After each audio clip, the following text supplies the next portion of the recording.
You can't be serious, Derek. The words tumbled out before I could even process the document he'd just slapped down in front of me. Divorce papers. We were just hours away from leaving for our dream honeymoon in Bali, and my fiance of 2 years wanted to call the whole wedding off. I glared up at him, rage boiling inside me. Explain yourself. Now. Derek swallowed, avoiding my searing gaze. It's my parents. They insist on coming with us on the trip, or else they'll make you divorce me? Is that what our relationship means to you? No, Marissa, that's not. Save it. I held up a hand. Blood roared in my ears. After all my efforts navigating his manipulative family, he still bent to their every command. I refuse to spend my honeymoon catering to your overbearing mother's ego. Please try to understand, Derek pleaded. It's just how my family is. Traditional. They feel like they should be included in all major events. I crossed my arms. And you didn't think to mention this sooner? We sent out the invitations months ago. Everything is booked. I know. He slumped down in the nearest chair. I thought if I told you earlier, you'd call the wedding off. Mom insisted I wait until the last second. Cold fury washed over me. So this ambush was strategic. Evelyn deliberately chose our weakest moment to force her demands. Now the coward expected sympathy? I met his watery gaze, anger broiling inside me. How could I have been so stupid to not see through this ruse? He sipped vodka, liquid courage to gaslight me. Behind his pathetic facade hid a spineless mama's boy, drunk on control. My voice dropped to a venomous whisper. Get out. I'm calling this thing off myself. Panic flashed across Derek's face. Marissa, please, we can work through this. He reached for my hand. I recoiled sharply. Don't touch me. It's clear where your priorities lie, and frankly, I refuse to play second fiddle to your lunatic family. He flinched like I'd slapped him across the face. A year ago, that vulnerability would have softened me, but now the gesture only fanned my fury. How many times had his toxic relatives belittled, undermined, and insulted me? I was done being silenced and pushed around. I strode forward until we stood nose to nose. If you had an ounce of integrity, you'd stand up to them instead of hiding behind Mommy's skirt like an infant. My finger jabbed into his chest, punctuating each remark as his eyes bugged with fear. But unfortunately, you were raised to be helpless, weak, codependent. With impeccable timing, his phone rang. Evelyn's smug face flashed on the screen. I spun away before I slapped her image off the table. This ended now. I would not be blindsided again. As I packed my bags, resolve fortified my shaking limbs. If it was war Evelyn wanted, then war she would have. The morning light filtering into my studio provided little warmth as I scrutinized the guest list for our would-be wedding reception. One by one, I mentally cataloged each name based on their level of enmeshment with Evelyn's toxic web of social connections. I reflected bitterly how I once viewed this list as the bonding of my chosen family with Derek's. How naive I'd been. A knock interrupted my brooding. My assistant Josie entered, her arms full of fabric samples for an upcoming client consultation. One look at my expression and her cheerful smile faded. What's wrong? She dropped the swatches on my desk with a soft whump. Did that witch make trouble again? I let out a harsh laugh. That's putting it mildly. Over the next half hour, I recounted the ambush and ensuing fallout. Josie's shock shifted to outrage the more details I shared. That absolute harpy, Josie exploded, crashing her fist on my desk. Model houses and fabric samples jumped. She planned this sabotage from the start, waited until you couldn't back out without losing thousands. I dropped my head in my hands with a groan. I walked straight into their trap. I should have trusted my instincts when his family resisted every wedding plan. Josie clasped my shoulder, her expression solemn. This wasn't your fault. Derek misled you, probably under orders from that gorgon he calls mother. Anger reignited in my gut. Josie was right. Evelyn orchestrated this pretense of support while plotting my removal once I fully committed. I thought of her smug expression when I asked for input on centerpieces, cake designs, vows. My head jerked upward. The speech! Josie frowned. What speech? I gripped her wrist, mind racing. My bridesmaid speech, where I planned to publicly thank Evelyn for welcoming me into their family. I groaned, envisioning her barely concealed delight. She knew I'd be humiliated when Derek left me at the altar. Josie's eyes narrowed to slits. That heartless witch! I strode toward my mock-ups and fabric samples. A plan was formulating. Evelyn's machinations had provided the perfect ammunition. Now I would deploy it against her. I turned to Josie with new conviction. Help me tear this place apart. We need to examine every wedding-related item with Evelyn's fingerprints. There must be more evidence of her plotting. Josie met my gaze, mirroring my look of dawning comprehension. Together we would expose Evelyn's deceit and render her the social pariah she deserved to be. Derek may have abandoned our partnership, but I had Josie's fierce loyalty, and that meant everything to me now. Let's give that old crone a taste of her own medicine, Josie said through gritted teeth. I squeezed her hand, gratitude and anticipation coursing through me. Game on, Evelyn. Your reckoning is coming. The following weeks passed in a blur of late nights pored over scandalous wedding mementos. Each custom invitation mocked me, Evelyn's fingerprints all over the intricate floral details she insisted complement the lace and chiffon monstrosity of a dress she selected. Like a spider, the cunning woman spun her web slowly, ensnaring me strand by silken strand. Josie became my anchor during this turbulent period. Together we dissected the mountain of wedding debris occupying my studio space, seeking any clue that could aid my vengeance. Bingo! Josie yelled late one Tuesday night. I jerked awake where I had nodded off at my work table, nearly upending my stone-cold coffee. Josie stood near the mock altar, holding a framed photo from Derek's cousin's wedding 2 years prior. Sorry, didn't mean to startle you, she said, but look what I found in the pile of Derek's stuff. I squinted at the image of Derek dancing with a blonde woman, their bodies pressed together suggestively. My gut twisted with anger and vindication. So Derek's wandering eye wasn't a recent development after all.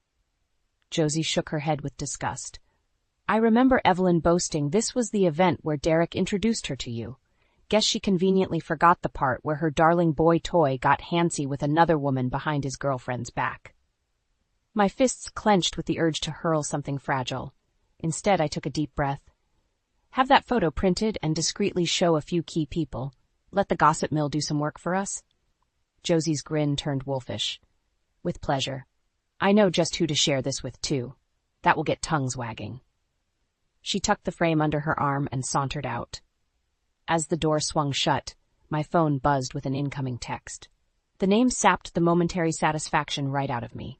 Derek. Speak of the devil.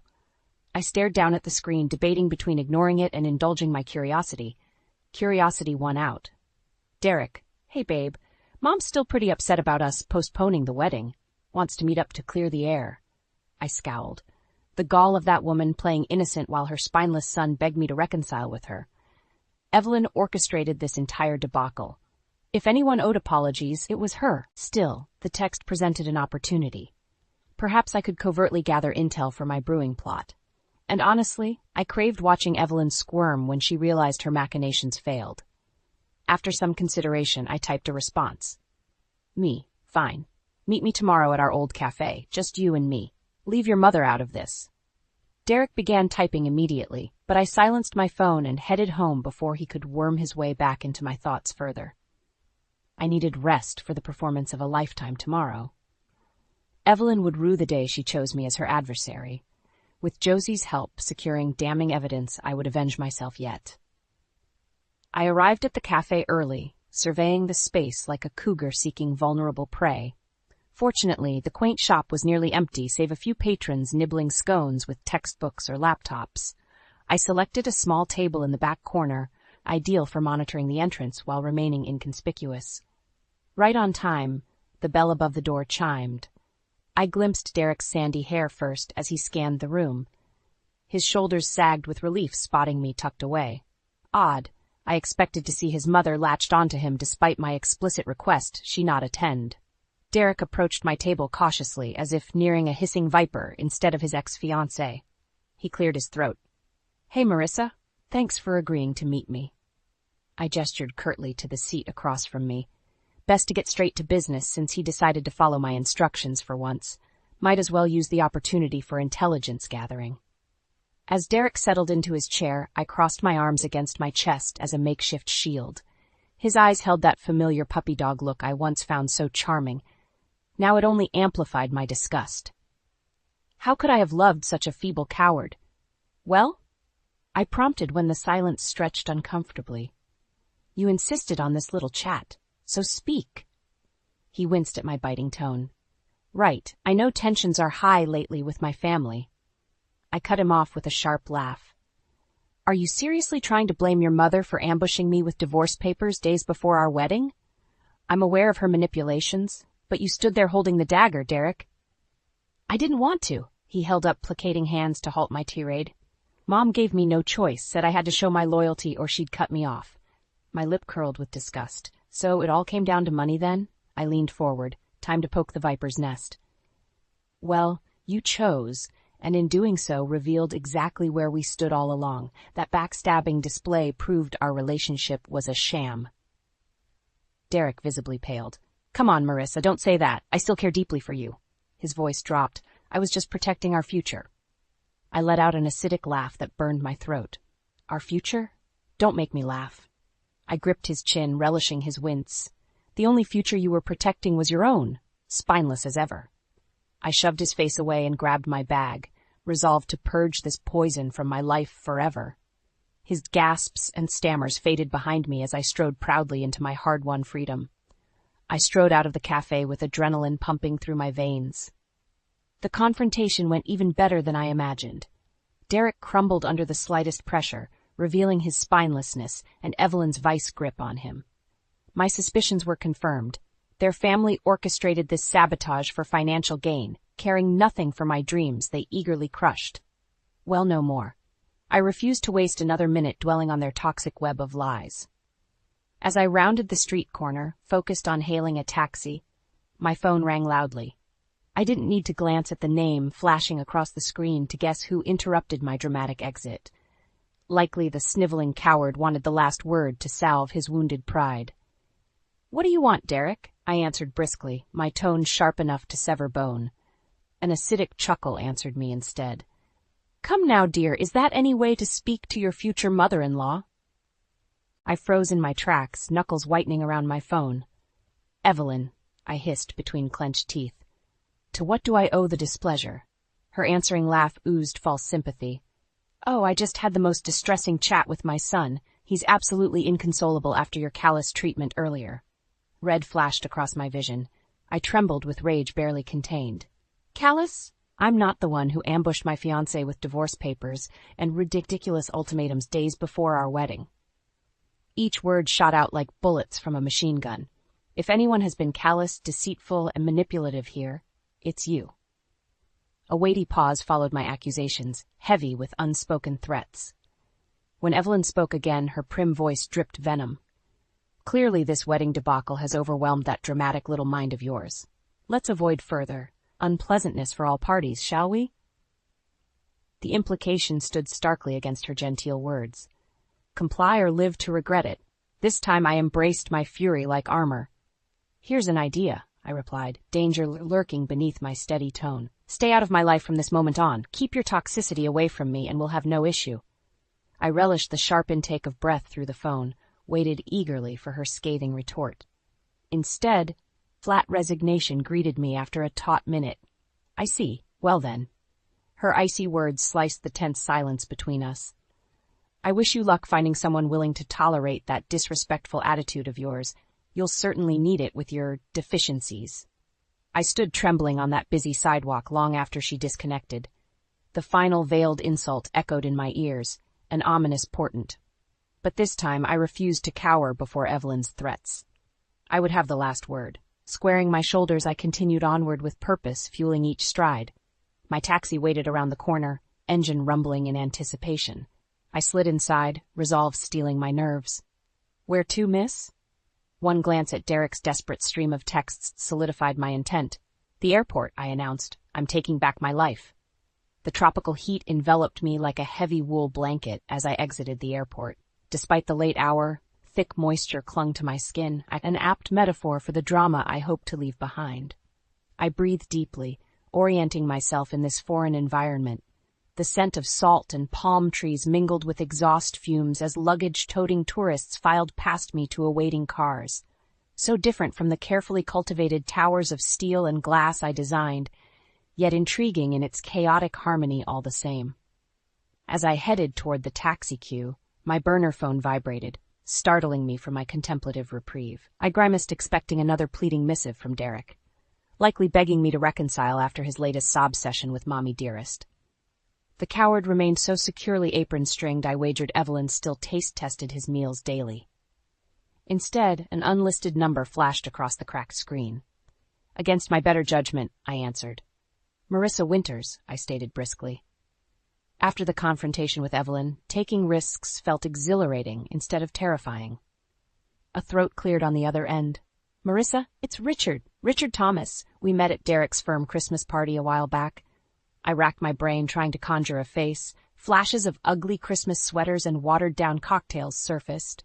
Derek introduced me to so many of his colleagues that night, few made an impression. Except... "Richard, of course," I exclaimed, snapping my fingers. "You were the only charming person in the lot. How are you?" He chuckled. "I'm well. Listen, I apologize if contacting you seems forward, but I saw your RSVP cancellation and wanted to reach out." I bristled, preparing a frosty retort about gossip chains, but Richard continued sincerely, giving me pause. "Truly sorry if I'm overstepping, but from our conversation at the party, you seemed quite lovely and too mature for Derek's circle." He hesitated before adding gently, "I guess my instincts were right, considering the broken engagement." My defensiveness wavered at his somber tone. Perhaps word spread about Derek's family sabotaging our wedding far and wide if sympathetic colleagues reached out. Their deceit impacting my reputation fueled my next bold move. I smiled slyly. "Richard, no need to apologize for calling. In fact, I'd love to get coffee sometime and... chat." I put slight emphasis on the final word, implying more. He inhaled sharply, clearly not expecting my response, but he recovered smoothly. "Chat, huh?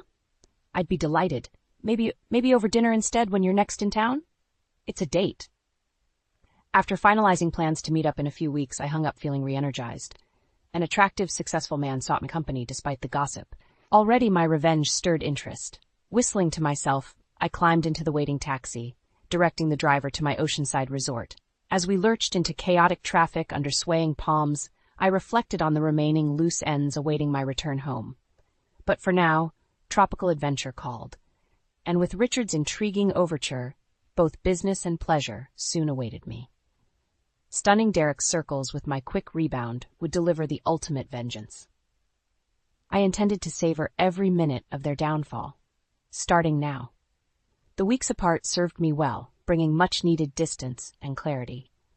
I channeled my energy into the budding relationship with Richard, now my official boyfriend. He accompanied me to various industry events, stealing Derek's spotlight effortlessly with his charisma and genuinely supportive nature.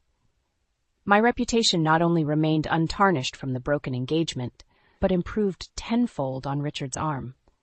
Still, the thirst for vengeance simmered beneath the surface as Evelyn and Derek kept painfully low profiles in avoidance. Their absence from the social scene fueled rumors faster than any coordinated scheme. Josie kept me informed of the choicest gossip tidbits concerning their family's dirty laundry airing. "The vultures are circling," Josie commented one night as we reviewed her intelligence over dinner. "With you AWOL and their circle fractured, people feel emboldened to question Evelyn's authority." I smirked at that, taking a deliberately slow sip of wine, savoring the news. Perfect. Those frauds deserve every ounce of scrutiny coming their way. What about Derek? "Oh, he's positively miserable according to office chatter," Josie replied with relish. "Got passed over for some promotion thanks to your little coffee confrontation exposing his weak backbone." My laughter echoed around the table, unleashed and carefree at last. Let Derek drown in the career limbo his mommy dearest sentenced him to, chained under her supervision. Served the coward right for casting me aside at her command. Several weeks later, karma came full circle at a benefit gala. I glided into the opulent ballroom on Richard's arm, effortlessly commanding attention in a shimmering A-line gown, exposing just enough skin to make heads turn discreetly. Outwardly cool and collected, despite the RSVP listing, Derek and his parents in attendance, I prepared to deliver a killing blow to their social standing. As we mingled casually amidst tinkling glasses and boisterous laughter, I spotted my targets whispering together in a distant corner. From their huddled postures and darting eyes, They clearly sensed predatory danger, but found themselves unable to escape my trap.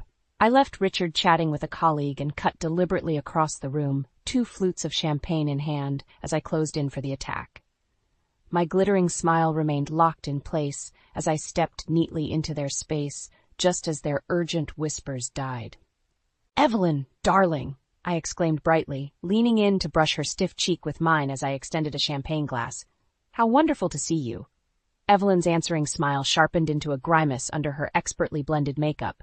Derek pointedly avoided my gaze beside her, wilting under the heat of my satisfying revenge. "Marissa," Evelyn replied, thin as glass and just as delicate. "What a surprise." Her eyes tracked Richard subtly as he observed our interaction nearby, assessing the new threat. I maintained my dazzling grin, refusing to cede ground. The board was so generous to include me for Table 9's auction item tonight, though I'm certain my date outbid your usual ask. I flashed my eyes coyly toward Richard, watching realization sink Evelyn's painted features. "Yes, well," she faltered uncharacteristically. "I suppose we misjudged your resilience after that unpleasant incident." Derek cringed at the mention, but remained silent. Still spineless as ever then. I almost pitied his misery. Almost. Instead, I channeled that simmering fury into a final, brutal strike. I stepped nearer and dropped my voice. "Clearly you underestimated me, Evelyn dear, attempted to bury me socially and career-wise, but only dug your own grave." I gestured subtly around us where partygoers observed our tense exchange. Rumors abound regarding certain indiscretions and manipulations, all thanks to your bungled schemes. Her eyes narrowed, hard and reflective as glass, but I continued before she uttered the threat teetering behind her lips. "However, seeing as tonight heralds new beginnings, allow me to extend professional courtesy." I allowed frost to permeate my sugary tone. "Stay out of my way permanently, and perhaps I refrain from exposing every excruciating detail of your family's cruelty. Are we clear?" Evelyn's expression soured, no doubt swallowing venom. Through rigid lips she forced out, "Crystal." I crumpled my champagne flute delicately in one hand, savoring her demise. "Excellent. Do give Richard and me some space. We have a charity auction to win. Ta-ta!" I sauntered away after one lingering look at Derek's crestfallen face, riding the ultimate high of sweet revenge. Their reputations smoldered in ruins thanks to my flawless execution. Now, at long last, balanced justice and freedom were mine.